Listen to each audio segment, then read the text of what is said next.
어느 새벽 교토 혼노지 사원. 일본 역사상 가장 강력했던 남자가 불길에 휩싸였습니다. 그의 이름은 오다 노부나가. 사람들은 그를 마왕이라 불렀습니다. 낡은 시대를 부수고 새로운 세상을 만들던 사람이었죠. 하지만 그날 새벽 그가 가장 신뢰했던 가신이 칼을 들었습니다. 변명조차 필요 없다. 노부나가의 마지막 말이었습니다. 그는 이 한마디를 남기고 불길 속으로 걸어 들어갔습니다. 천하를 거머쥐기 직전이었습니다. 일본 통일까지 단 한 걸음 남았었죠. 마왕이 사라진 뒤 그가 남긴 자식들은 어떻게 되었을까요? 오늘 우리는 그 이야기를 따라가 보려 합니다. 권력의 정점에 서 있던 이들이 단 하루 만에 나락으로 떨어진 이야기. 아버지의 이름이 축복이 아니라 저주가 되어버린 사람들의 이야기입니다. 오늘의 이야기 시작하기 전 구독과 좋아요 눌러주시고 지금 어디서 듣고 계신지 댓글로 남겨주시면 따뜻한 마음을 담아 계신 그곳에 평안과 행복이 깃들기를 응원하겠습니다. 자, 그럼 오늘의 이야기 시작하겠습니다. 제1장 천하인의 자식으로 태어나다. 오다 노부나가에게는 여러 명의 자식이 있었습니다. 장녀 도쿠히메, 장남 노부타다, 차남 노부카츠, 삼남 노부타카, 그리고 수많은 서자들까지. 이들은 태어나는 순간부터 특별했습니다. 일본에서 가장 강력한 남자의 피를 받았으니까요. 사람들은 말했습니다. 저와 아이들은 신의 축복을 받았다고. 하지만 정말 그랬을까요? 역사를 들여다보면 전혀 다른 진실이 보입니다. 그들에게 주어진 것은 축복이 아니라 견디기 힘든 무게였습니다. 아버지가 살아있을 때 그들은 천하를 가진 주인이었습니다. 하지만 아버지가 죽는 순간 그들은 권력 게임의 말이 되어버렸습니다. 누군가의 야심을 위해 움직이는 도구가 된 것이죠. 도쿠이메는 1559년에 태어났습니다. 그녀가 6살이 되던 해 아버지 노부나가는 중대한 결정을 내립니다. 딸을 도쿠가와 가문에 시집 보내기로 한 것입니다. 신랑은 도쿠가와 이에야스의 장남모 우야스였습니다. 6살 소녀가 무슨 결혼을 알았겠습니까? 하지만 전국시대에 공주로 태어난다는 것은 그런 것이었습니다. 자신의 의지와 상관없이 정략 결혼의 도구가 되는 것. 당시 일본은 100여 년 넘게 전쟁이 계속되던 시대였습니다. 사람들은 이 시대를 전국시대라고 불렀죠. 중앙정부는 힘을 잃었고 각 지방의 영주들이 서로 싸우며 영토를 빼앗았습니다. 전쟁이 일상이었습니다. 오늘의 동맹이 내일의 적이 되었죠. 아버지가 아들을 죽이고 형제가 서로 칼을 겨누는 일도 흔했습니다. 이런 혼란 속에서 살아남으려면 강해져야 했습니다. 그리고 강한 자와 동맹을 맺어야 했죠. 정략 결혼은 동맹을 맺는 가장 확실한 방법이었습니다.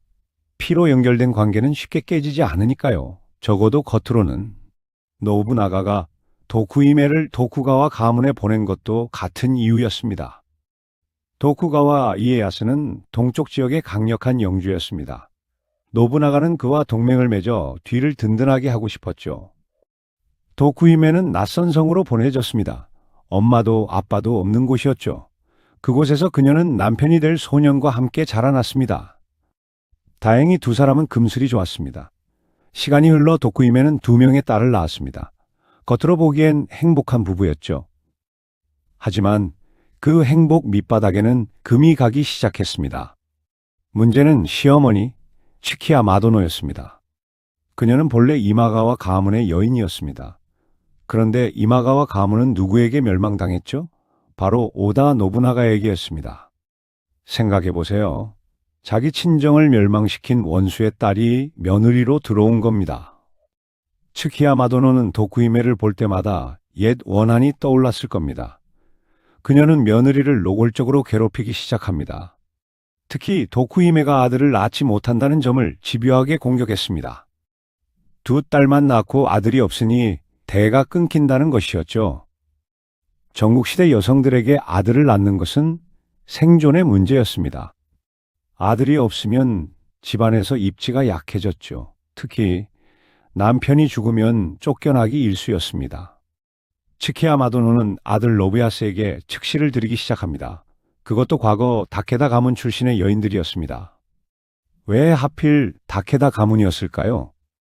당시 다케다 가문은 오다 노부나가의 최대 적이었습니다. 다케다 신겐이라는 걸출한 영주가 이끄는 강력한 가문이었죠. 노부나가가 가장 경계하고 미워하는 상대였습니다. 도쿠힘의 입장에서 이것은 단순한 질투 문제가 아니었습니다. 친정의 적편에 선 여자들이 남편의 곁을 차지한다는 것. 이것은 자신의 목숨이 위태로워짐을 의미했습니다. 젊은 도쿠히메는 두려웠을 겁니다. 시댁에서 완전히 고립되어 가는 느낌이었을 테니까요. 제2장 차가운 시집살이. 도쿠히메의 하루는 이렇게 시작되었습니다. 새벽같이 일어나 시어머니께 문안 인사를 드려야 했습니다. 치키야 마도노는 며느리를 보면 차가운 눈빛을 보냈죠. 인사를 받는 둥 마는 둥 했습니다.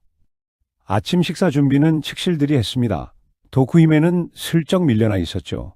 본래 이것은 정실 부인의 역할인데 말입니다. 남편 노부야스는 점점 더 측실들의 처소로 드나들었습니다. 시어머니가 권했기 때문이죠. 도쿠히메와는 대화도 줄어들었습니다. 어느 날 저녁이었습니다. 도쿠히메는 남편에게 말을 건넸습니다. 시어머니가 다케다 편 여인들을 너무 가까이 두는 것 같다고, 친정 아버지가 알면 오해하실 수 있다고. 노부야스는 화를 냈습니다. 어머니를 모함하지 마라. 네가 아들을 못 낳으니 어머니가 걱정하시는 것뿐이다. 도쿠히메는 눈물을 삼켰습니다. 말해봤자 소용없다는 걸 깨달았죠. 시어머니는 더 노골적으로 나왔습니다. 측실 중 한 명이 임신을 했다고 하자 크게 기뻐하며 잔치를 열었습니다. 도쿠히메에게는 알리지도 않고요. 도쿠히메는 자신의 처소에서 혼자 울었습니다. 두 딸이 어머니를 위로했지만 소용없었죠. 나는 왜 아들을 낳지 못할까? 이것이 내 운명인가? 하지만 더 견디기 힘든 것은 따로 있었습니다. 측실들이 몰래 다케다 가문과 연락을 주고받는다는 소문이었습니다. 시어머니 치키야 마도노도 관련되어 있다는 얘기도 들렸죠. 도쿠히메는 소름이 돋았습니다. 만약 이것이 사실이라면 친정 아버지 노부나가가 어떻게 반응할까요? 분명 가만히 있지 않을 겁니다. 그런데 더 무서운 건 자신도 의심받을 수 있다는 것이었습니다. 같은 집안 식구니까요. 남편의 아내니까요. 도쿠히메는 밤마다 잠을 이루지 못했습니다. 어떻게 해야 할까? 친정에 알려야 하나? 아니면 모른 척 해야 하나? 계속 고민하던 어느 날 결정적인 사건이 일어났습니다. 남편 노부야스가 신하 한 명을 죽인 것입니다. 사소한 실수를 했다는 이유로요. 도쿠히메가 보기에 그것은 죽일 만한 잘못이 아니었습니다. 남편의 성격이 점점 거칠어지고 있었습니다.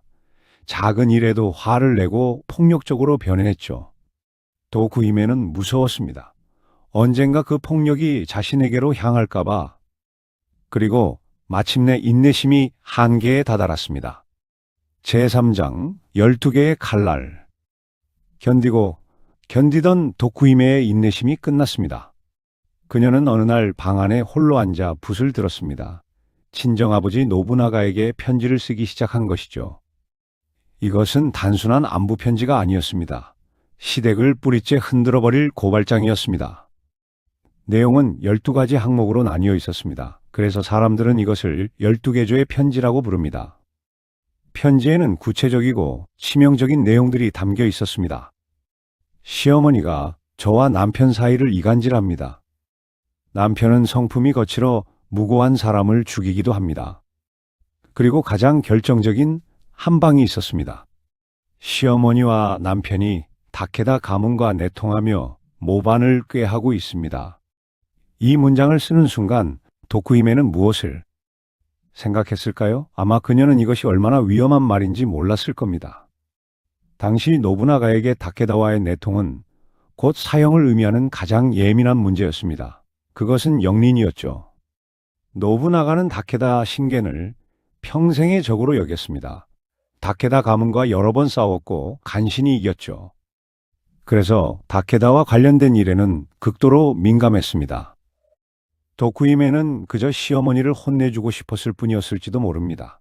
남편의 관심을 되찾고 싶었을 뿐이었을지도 모르죠. 하지만 그녀가 휘두른 붓은 칼이 되어버렸습니다. 편지를 받은 노부나가는 분노했습니다. 그는 곧장 도쿠가와 가문에 가신 사카이 타다츠구를 불렀습니다. 편지 내용이 사실이냐고 추궁했죠. 여기서 비극이 시작됩니다. 사카이는 자기 죽은 노부야스를 적극적으로 변호하지 않았습니다. 애매하게 얼버무렸죠. 노부나가는 이것을 사실로 받아들였습니다. 그리고 노부나가는 사돈 도쿠가와 이에야스에게 차가운 명령을 내립니다. 내 아들과 아내를 죽여라. 이에야스는 절망했을 겁니다. 아들 노부야스는 자신의 후계자였습니다. 뛰어난 무사로 자라나고 있었죠. 아내 츠키야 마도노는 평생을 함께한 동반자였습니다. 하지만 마왕 노부나가의 명령을 거부하면 어떻게 될까요? 도쿠가와 가문 전체가 멸망할 것입니다.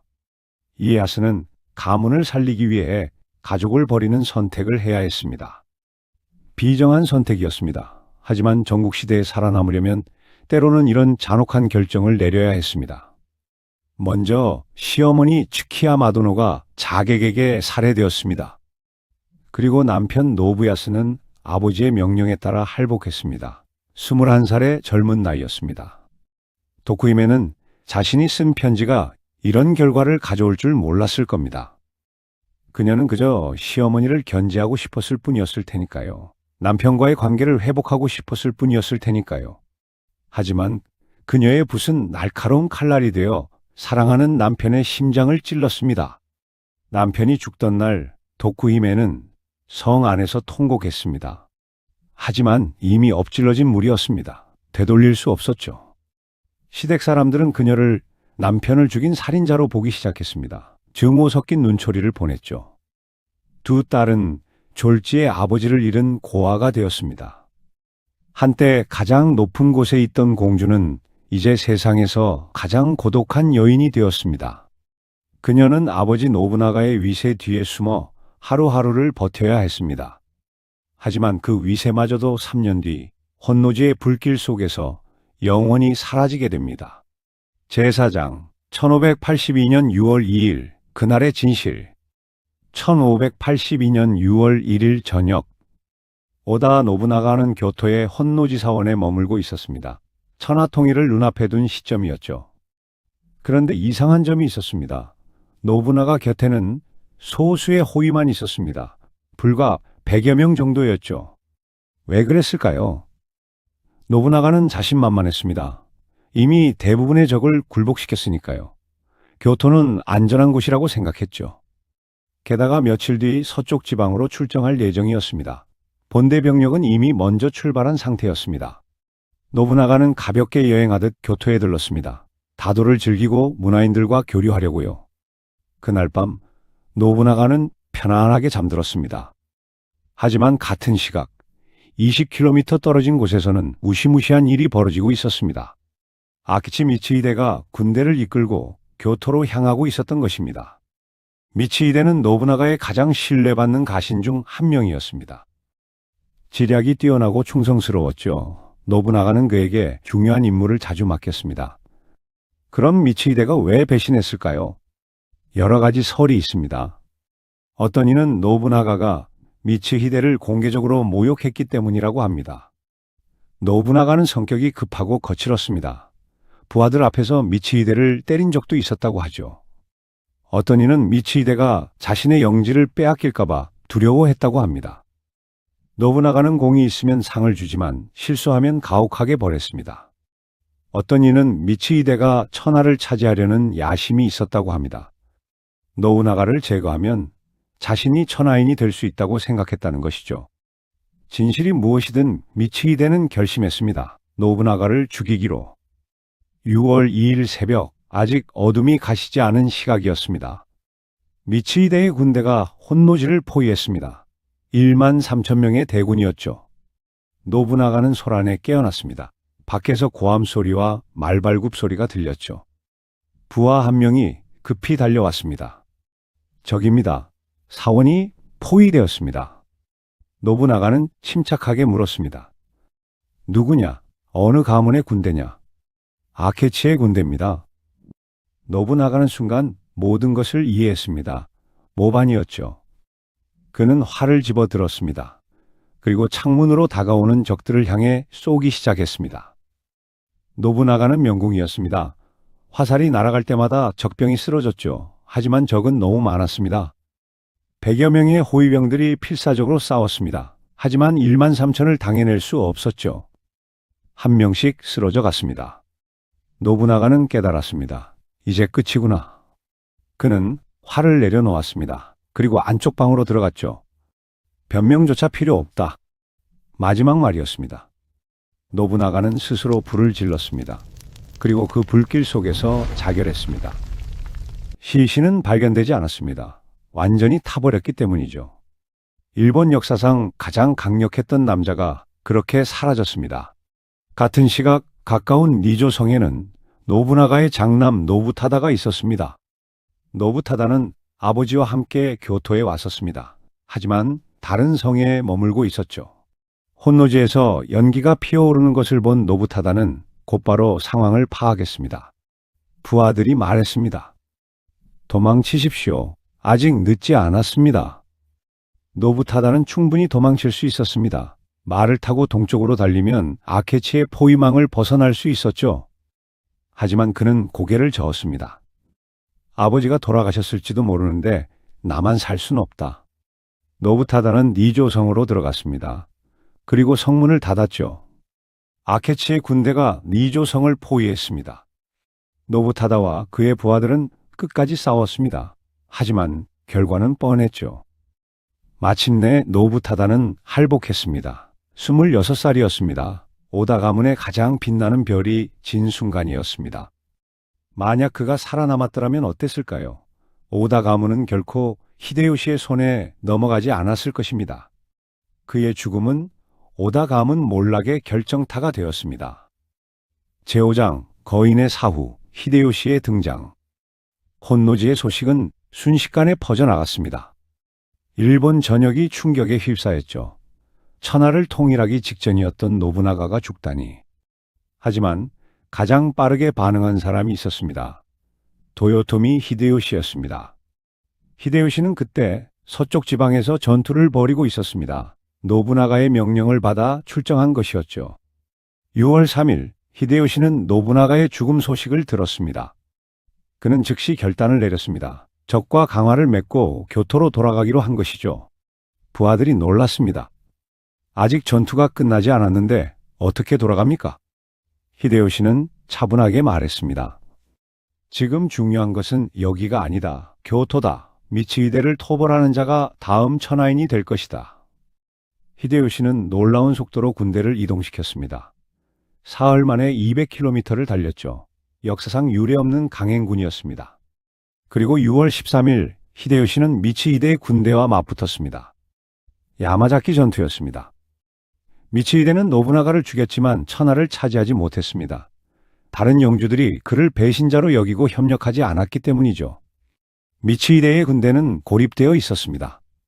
반면 히데요시는 주군의 원수를 갚는다는 명분이 있었습니다. 많은 장수들이 그에게 협력했죠. 전투는 히데요시의 압도적 승리로 끝났습니다. 미츠히데는 도망치다 농민에게 죽임을 당했습니다. 노부나가를 죽이고 불과 열흘 만의 일이었죠. 히데요시는 순식간에 영웅이 되었습니다. 주군의 원수를 갚은 충신이었으니까요. 하지만 히데요시의 진짜 야심은 이제부터 시작이었습니다. 노부나가와 노부타다가 동시에 사망하자 오다 가문의 가신들이 모였습니다. 후계자를 정하기 위해서였죠. 이것이 바로 역사의 물줄기를 바꾼 기요스 회의입니다. 히데요시는 이 회의를 주도했습니다. 미츠히데를 토벌한 공로가 있었으니까요. 회의장에는 노부나가의 살아남은 두 아들도 있었습니다. 차남 노부카츠와 삼남 노부타카였습니다. 두 형제는 서로 자신이 후계자라며 추태에 가까운 다툼을 벌였습니다. 노부카츠가 말했습니다. 나는 차남이다. 형이 죽었으니 당연히 내가 계승해야 한다. 노부타카가 반박했습니다. 형님은 어리석어서 가문을 이끌 수 없다. 내가 더 능력이 있다. 두 형제는 아버지가 이룩한 대업에는 관심이 없었습니다. 오직 누가 더 넓은 영지를 가질 것인가, 누가 오다라는 이름의 주인이 될 것인가에만 매몰되었죠. 히데요시는 그들의 한심한 다툼을 지켜보며 속으로 웃었을 겁니다. 이렇게 쉬울 줄이야. 히데요시는 교묘한 제안을 했습니다. 두 분 다 자격이 있으십니다. 하지만 진정한 적통은 따로 있지 않습니까? 죽은 장남 노부타다님의 아들 말입니다. 히데요시가 가리킨 것은 3살배기 아이 삼보시였습니다. 적통은 이 아이에게 있다는 명분이었죠. 노부카츠와 노부타카는 반박할 수 없었습니다. 혈통으로 따지면 정말 삼보시가 맞았으니까요. 히데요시는 계속 말을 이었습니다. 물론 이 어린 주군을 누군가 보좌해야 합니다. 제가 그 역할을 맡겠습니다. 이렇게 해서 히데요시는 어린 삼보시를 꼭두각시로 내세우고 스스로가 실권을 장악했습니다. 노부카츠와 노부타카는 허수아비가 되었습니다. 히데요시의 영리함은 여기서 끝나지 않았습니다. 그는 두 형제를 서로 싸우게 만들기 시작했습니다. 삼남 노부타카는 히데요시의 야심을 꿰뚫어보고 있었습니다. 그래서 히데요시에게 저항했죠. 히데요시는 교묘하게 차남 노부카츠를 회유했습니다. 노부카츠님, 동생이 반란을 일으키려 합니다. 우리가 힘을 합쳐 막아야 하지 않겠습니까? 권력에 눈이 먼 노부카츠는 히데요시의 말에 넘어갔습니다. 형이 동생을 공격하는 비극이 벌어진 것이죠. 1583년 노부카츠와 히데요시의 연합군이 노부타카의 성을 포위했습니다. 노부타카는 끝까지 싸우고 싶었습니다. 하지만 가신들이 만류했죠. 싸워봤자 이길 수 없다고. 결국 그는 항복하고 할복을 명령받았습니다. 25살의 젊은 나이였습니다. 그는 죽기 전 한 편의 시를 남겼습니다. 히데요시를 저주하는 내용이었죠. 옛 주인을 배신하고 어린 주군을 속인 자여, 천벌이 반드시 내릴 것이다. 노부타카가 죽자 노부카츠는 승리감에 들떠 있었습니다. 이제 자신이 오다 가문을 이끌 수 있다고 생각했죠. 하지만 히데요시는 차갑게 말했습니다. 수고하셨습니다. 이제 영지로 돌아가 쉬십시오. 노부카츠는 권력의 중심에서 밀려났습니다. 1590년 히데요시는 노부카츠에게 영지를 옮기라고 명령합니다. 하지만 노부카츠는 거부했죠. 이것이 화근이 되었습니다. 히데요시는 분노했고 노부카츠의 모든 영지를 몰수해버렸습니다. 한순간에 노부카츠는 영지도 없는 떠돌이 신분이 되었죠. 노부카츠는 히데요시에게 용서를 빌었습니다. 무릎을 꿇고 목숨만 살려달라고 애원했습니다. 과거 자신의 아버지 밑에서 신발이나 들던 하인에게 말이죠. 히데요시는 그를 살려주긴 했지만 권력의 중심에서 완전히 밀어냈습니다. 이렇게 해서 히데요시는 오다 가문의 아들들을 모두 제거했습니다. 직접 죽이지 않고 교묘하게 서로 싸우게 만들고 고립시켰죠. 그리고 마침내 히데요시는 천하인이 되었습니다. 과거 노부나가의 신발을 들던 천민 출신이 일본의 최고 권력자가 된 것입니다. 제6장 도쿠히메의 추방과 고독. 혼노지의 소식이 도쿠가와 가문의 성에 전해진 것은 6월 3일이었습니다. 도쿠히메는 그 소식을 듣고 온몸이 얼어붙었습니다. 아버지가 죽었다. 형도 죽었다. 이제 자신을 지켜줄 사람이 아무도 없다는 것을 깨달았죠. 그동안 시댁 식구들이 그녀를 함부로 대하지 못한 이유가 뭐였을까요? 오직 하나, 그녀 뒤에 버티고 선 마왕 노부나가의 그림자 때문이었습니다. 이제 그 그림자가 사라졌습니다. 남편을 죽음으로 몰아넣은 편지 사건을 기억하는 도쿠가와 가문 사람들에게 도쿠히메는 더 이상 지켜야 할 공주가 아니었습니다. 증오스러운 원수의 딸일 뿐이었죠. 도쿠가와 이에야스는 냉정하게 결정을 내렸습니다. 도쿠히메를 친정으로 돌려보내라. 도쿠히메는 애원했습니다. 딸들만은 데리고 가게 해주십시오. 하지만 이에야스는 고개를 저었습니다. 딸들은 도쿠가와 가문의 핏줄이다. 여기 남아야 한다. 도쿠히메는 두 딸과 생이별을 강요당했습니다. 큰딸 토쿠히메는 9살이었습니다. 작은 딸 쿠마히메는 7살이었죠. 어린 딸들은 어머니를 붙잡고 울었습니다. 어머니, 가지 마세요. 우리를 버리지 마세요. 도쿠히메는 딸들을 꼭 안았습니다. 눈물이 멈추지 않았죠. 꼭 다시 만나자. 어머니가 반드시 너희를 데리러 올게. 하지만 그녀는 알고 있었습니다. 그것은 지킬 수 없는 약속이라는 것을. 도쿠이메는 성에서 쫓겨났습니다. 천하인의 딸로서 누렸던 모든 권위가 안개처럼 흩어졌습니다. 그녀는 홀로 친정인 기우성을 향해 먼 길을 떠났습니다. 하지만 친정도 더 이상 예전 같지 않았습니다. 노부나가가 죽자 오다 가문의 영지는 혼란에 빠졌습니다. 가신들은 서로 권력을 차지하려 다투었죠. 차남 노부카츠와 삼남 노부타카도 서로 싸우기 시작했습니다. 도쿠히메가 돌아왔을 때 그녀를 반갑게 맞는 사람은 없었습니다.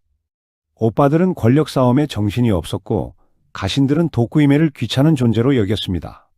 도쿠히메는 기우성의 작은 방에 홀로 머물렀습니다. 밤이면 딸들 생각에 울었습니다. 남편 생각에도 울었죠. 내가 그 편지만 쓰지 않았어도. 후회가 밀려왔습니다. 하지만 이미 늦었습니다. 그런 도쿠히메에게 히데요시가 손을 내밀었습니다. 히데요시는 노부나가의 딸인 도쿠히메를 자신의 권위를 정당화할 상징물로 활용하기 시작했습니다. 그는 도쿠히메에게 교토에 화려한 저택을 내어주었습니다. 경제적으로도 지원했죠. 겉으로는 보호처럼 보였습니다. 히데요시가 말했습니다. 노부나가님의 따님을 제가 모시겠습니다. 이것이 신하의 도리입니다. 하지만 그것은 보호가 아니라 감시였습니다. 도쿠히메는 이제 오다 가문의 공주가 아니었습니다. 도요토미 정권이 오다 가문을 보살피고 있다는 것을 보여주기 위한 전시품이 된 것이죠. 그녀는 화려한 저택에서 살았지만 자유롭지 못했습니다. 어디를 가든 히데요시의 사람들이 따라다녔습니다. 누구를 만나든 보고가 올라갔죠. 도쿠히메는 깨달았습니다. 자신은 아름다운 세장 속의 새라는 것을. 제7장 전국시대 여성들의 삶. 도쿠히메의 비극을 이해하려면 당시 시대상을 알아야 합니다. 전국시대는 100여 년 넘게 전쟁이 계속되던 시대였습니다. 중앙정부가 힘을 잃자 각 지방의 영주들이 독립했습니다. 그리고 서로 영토를 놓고 싸웠죠. 강한 자가 살아남고 약한 자는 멸망했습니다. 어제의 동맹이 오늘의 적이 되었죠. 이런 시대의 여성들, 특히 귀족 여성들은 어떻게 살았을까요? 그들은 정치의 도구였습니다. 가문과 가문을 연결하는 끈이었죠. 동맹을 맺을 때 딸을 시집 보냈습니다. 적대 관계를 청산할 때도 딸을 보냈죠. 딸들은 자신의 의지와 상관없이 낯선 곳으로 보내졌습니다. 어떤 이는 6살에, 어떤 이는 10살에 시집 갔습니다. 남편이 누구인지도 모르는 채로요. 도쿠히메가 6살에 시집 간 것도 전국시대에는 흔한 일이었습니다. 어린 나이에 시집가면 시댁에서 자라며 그 집안의 사람이 됩니다. 친정에 대한 기억이 희미해지죠. 이것이 정략결혼의 목적이었습니다. 친정과 시댁을 확실하게 연결하는 것. 하지만 현실은 그렇게 단순하지 않았습니다. 시집간 딸들은 시댁과 친정 사이에서 줄타기를 해야 했습니다. 시댁에서는 친정의 스파이로 의심받았습니다. 친정에서는 시댁의 정보를 캐내라고 압박했죠. 전쟁이 나면 더 비참했습니다. 친정과 시댁이 적이 되는 경우도 많았으니까요. 그러면 여자들은 어느 쪽도 선택할 수 없었습니다. 도쿠히메의 시어머니 츠키야 마도노가 그랬습니다. 그녀의 친정 이마가와 가문은 노부나가에게 멸망당했습니다. 그런데 며느리가 원수의 딸이었으니 얼마나 괴로웠겠습니까? 츠키야 마도노가 도쿠히메를 괴롭힌 것도 이해가 됩니다. 옳은 일은 아니지만 인간적으로 이해는 되죠. 전국시대 여성들은 목소리를 낼 수 없었습니다. 불만이 있어도 참아야 했고 억울해도 견뎌야 했습니다. 여성의 역할은 정해져 있었습니다. 아들을 낳고 집안을 돌보는 것. 특히 아들을 낳는 것은 생존의 문제였습니다. 아들이 없으면 집안에서 입지가 약해졌죠. 측실이 들어왔고 정실의 자리가 위태로워졌습니다. 도쿠히메가 아들을 낳지 못해 시어머니에게 공격받은 것도 이런 이유였습니다. 여성들에게는 선택권이 없었습니다. 누구와 결혼할지, 어디서 살지, 무엇을 할지 모든 것이 남자들이 정했죠. 아버지가 정하고 남편이 정하고 아들이 정했습니다. 여성 스스로의 의지는 중요하지 않았습니다.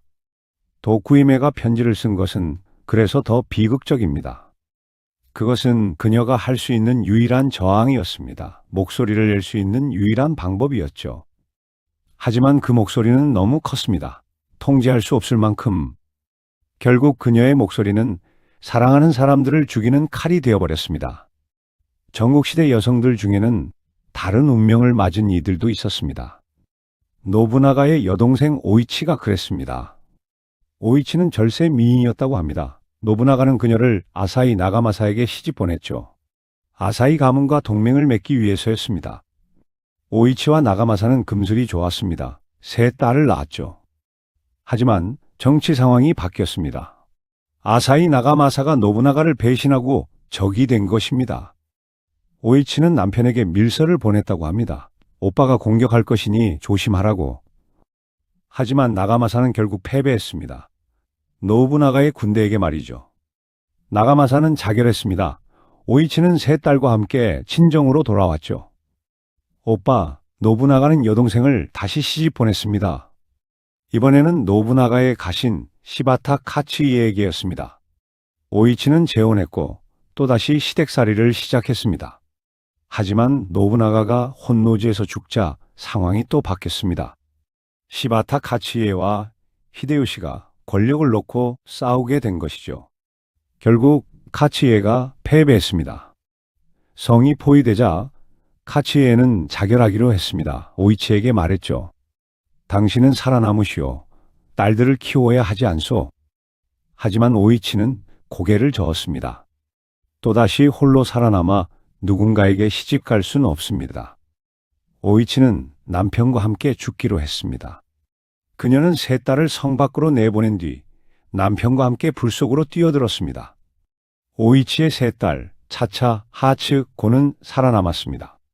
하지만 그들의 운명도 순탄하지 않았습니다. 큰딸 차차는 나중에 히데요시의 측실이 되었습니다. 어머니의 재혼 남편을 죽인 원수에게 시집간 것이죠. 차차는 히데요시의 아들을 낳았습니다. 히데요리였습니다. 히데요시가 죽은 뒤 차차는 아들을 지키려 했습니다. 하지만 도쿠가와 이에야스가 공격해왔죠. 결국 오사카 성이 함락되었고 차차와 히데요리는 자결했습니다. 오이치의 핏줄은 이렇게 비극적으로 이어졌습니다. 이것이 전국시대 여성들의 운명이었습니다. 강한 남자들의 권력 게임 속에서 그들은 도구였고 희생양이었습니다. 제8장 엇갈린 재회. 세월이 흘렀습니다. 천하의 주인은 히데요시를 거쳐 다시 도쿠가와 이에야스에게로 넘어갔습니다. 1600년 세키가하라 전투에서 이에야스가 승리한 것이죠. 이에야스는 에도의 막부를 열었습니다. 이제 그가 일본의 최고 권력자였습니다. 도쿠히메는 이제 40 중반의 중년 여인이 되었습니다. 그녀에게 남은 유일한 희망이 있었습니다. 시댁에 두고 온 두 딸, 쿠마히메와 토쿠히메를 다시 만나는 것이었죠. 이에야스는 권력을 잡은 뒤 정치적 안정을 원했습니다. 과거의 원한을 청산하고 화해하는 분위기를 만들려 했죠. 그래서 도쿠히메에게 딸들을 만날 기회를 주었습니다. 도쿠히메는 떨리는 마음으로 교토에서 에도로 향했습니다. 20여 년 만에 재회였습니다. 딸들은 어떻게 자랐을까? 나를 기억하고 있을까? 보고 싶어 했을까? 온갖 생각이 머릿속을 스쳤습니다. 에도에 도착한 도쿠히메는 딸들과 마주했습니다. 하지만 그 재회는 눈물겨운 감격이 아니었습니다. 어머니가 떠날 때 고작 5살이었던 딸들은 어느덧 장성의 한 가문의 안주인이 되어 있었습니다. 큰딸 토쿠히메는 혼다 타다카츠의 아들에게 시집갔습니다. 작은 딸 쿠마히메는 이케다 테루마사에게 시집갔죠. 딸들의 눈에는 어머니에 대한 그리움보다 원망과 낯선이 서려 있었습니다. 쿠마히메가 차갑게 물었습니다. 어머니는 왜 우리를 버리고 떠나셨습니까? 도쿠히메는 말문이 막혔습니다. 나도 떠나고 싶지 않았다. 쫓겨난 것이다. 하지만 그 말을 할 수 없었습니다. 작은 딸 쿠마히메가 더 날카로운 질문을 던졌습니다. 왜 우리 아버지를 죽게 만드는 편지를 쓰셨습니까? 도쿠히메는 고개를 숙였습니다. 나도 그럴 줄 몰랐다. 용서해다오. 하지만 딸들은 용서하지 않았습니다. 그들은 어린 나이에 아버지를 잃었습니다. 어머니에게도 버림받았다고 생각했죠. 할아버지 이에야스의 보살핌 속에 자랐지만 부모의 사랑은 느끼지 못했습니다. 딸들은 도쿠히메를 냉담하게 대했습니다. 오래 머물지 마시고 돌아가십시오. 우리에게 어머니는 없습니다. 도쿠히메는 무너졌습니다. 가족을 지키기 위해 휘둘렀던 붓이 결국 자식들과의 천륜마저 끊어놓았음을 깨닫는 순간이었습니다. 그녀는 교토로 돌아왔습니다. 이번에는 정말로 혼자였습니다. 아버지도 남편도 딸들도 없었죠. 이것이 그녀가 평생을 그리워했던 가족과의 마지막 모습이었습니다. 제9장 참회의 나날. 이제 도쿠히메에게 속세의 권력이나 이름은 아무런 의미가 없었습니다. 그녀는 스스로 머리를 깎고 승려가 되기로 결심했습니다. 이름은 조쇼인. 그녀는 교토의 작은 암자에 응거하며 매일 새벽 불단 앞에 앉았습니다. 그녀가 올리는 기도의 대상은 다양했습니다. 자신의 편지 때문에 젊은 나이에 할복한 남편 노부야스, 혼노지의 불길 속에서 사라진 아버지 노부나가, 니조성에서 장렬히 전사한 오빠 노부타다, 권력 싸움에 휘말려 죽어간 동생들 노부타카와 노부카츠, 그리고 전쟁으로 죽어간 수많은 사람들. 화려한 비단옷 대신 거친 무명 승복을 입었습니다. 기름진 음식 대신 소박한 나물을 먹었죠. 도쿠히메의 하루는 단조로웠습니다. 새벽에 일어나 불경을 읽었습니다. 아침 공양을 하고 또 기도했죠. 낮에는 암자 주변을 청소하고 저녁에는 다시 기도했습니다. 가끔 찾아오는 사람이 있었습니다. 과거 오다 가문을 섬겼던 늙은 가신들이었습니다. 그들은 옛 주군의 딸을 보며 눈물을 흘렸죠. 도쿠히메는 그들에게 아버지 노부나가의 이야기를 들었습니다. 아버지는 어떤 사람이었는지, 어떻게 천하를 호령했는지. 그러면서 깨달았습니다. 자신은 아버지를 제대로 알지 못했다는 것을. 어렸을 때 시집갔고 아버지와 함께한 시간이 많지 않았습니다. 아버지는 항상 전쟁터에 있었죠. 도쿠히메가 기억하는 아버지는 무서운 사람이었습니다. 엄격하고 차가웠죠. 하지만 가신들의 이야기를 들으니 다른 면도 있었습니다. 노부나가는 능력 있는 사람을 아꼈습니다. 신분을 따지지 않고 재능을 보았죠. 새로운 것을 두려워하지 않았습니다. 서양 문물을 받아들이고 조총을 대량으로 사용했습니다. 경제를 발전시키려 했습니다. 관세를 없애고 자유로운 상업을 장려했죠. 물론 잔혹한 면도 있었습니다. 적에게는 무자비했죠. 하지만 그것은 전국시대를 끝내고 평화를 가져오기 위함이었습니다. 도쿠히메는 생각했습니다. 아버지는 새로운 세상을 꿈꿨구나. 전쟁 없는 세상을. 그런 아버지의 꿈은 이루어졌을까요? 이에야스가 천하를 통일했고 전쟁은 끝났습니다. 평화가 찾아왔죠. 하지만 그 평화를 이룬 것은 오다 가문이 아니라 도쿠가와 가문이었습니다. 도쿠히메는 복잡한 심정이었습니다. 자신의 시아버지가 아버지의 꿈을 이룬 것이니까요. 그녀는 30년이 넘는 세월을 참회 속에 보냈습니다. 한때 일본에서 가장 높은 곳에 있던 여인이 가장 낮은 곳에서 죽은 이들의 명복을 빌며 살아가는 모습. 전국시대라는 잔혹한 역사가 남긴 가장 슬픈 풍경 중 하나였습니다. 제10장, 마왕의 적통, 그 비참한 종말. 도쿠히메가 기도를 올리는 동안 오다 가문의 마지막 자존심마저 무너졌습니다. 조카 삼보시, 정식 이름은 오다 히데노부. 기요스 회의에서 히데요시가 내세운 그 3살배기 아이였습니다. 히데노부는 히데요시의 꼭두각시로 자랐습니다. 명목상으로는 오다 가문의 당주였지만 실권은 전혀 없었죠. 히데요시가 모든 것을 결정했습니다. 히데노부는 자라면서 자신의 처지를 깨달았을 겁니다. 할아버지 노부나가는 천하를 호령했지만 자신은 아무것도 아니라는 것을. 1600년 운명의 세키가하라 전투가 벌어졌습니다. 동군과 서군으로 나뉘어 일본 전체가 두 편으로 갈라졌죠. 히데노부는 선택을 해야 했습니다. 도쿠가와 이에야스의 동군에 붙을 것인가, 아니면 히데요시의 아들 편인 서군에 붙을 것인가. 히데노부는 서군을 선택했습니다. 어릴 때부터 자신을 키워준 히데요시 가문에 대한 의리 때문이었을까요? 아니면 이에야스에 대한 반감 때문이었을까요? 이유가 무엇이든 그것은 잘못된 선택이었습니다.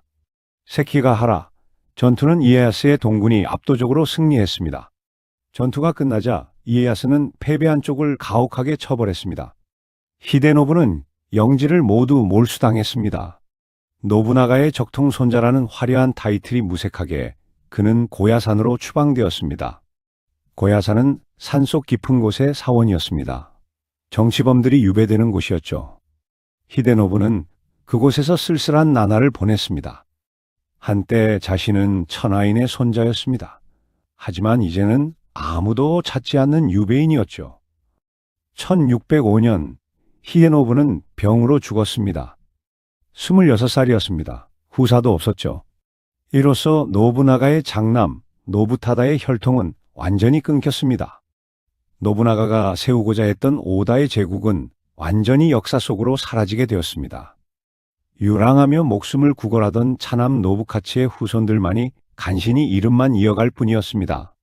도쿠히메는 조카 히데노부의 죽음 소식을 들었습니다. 또 한 명의 가족이 떠났습니다. 그녀는 불단 앞에 앉아 조카를 위해 기도했습니다. 오다 가문은 이제 정말 끝났구나. 한때 일본을 호령하던 가문이 이렇게 초라하게 무너졌습니다. 제11장 74살의 마지막 찻잔.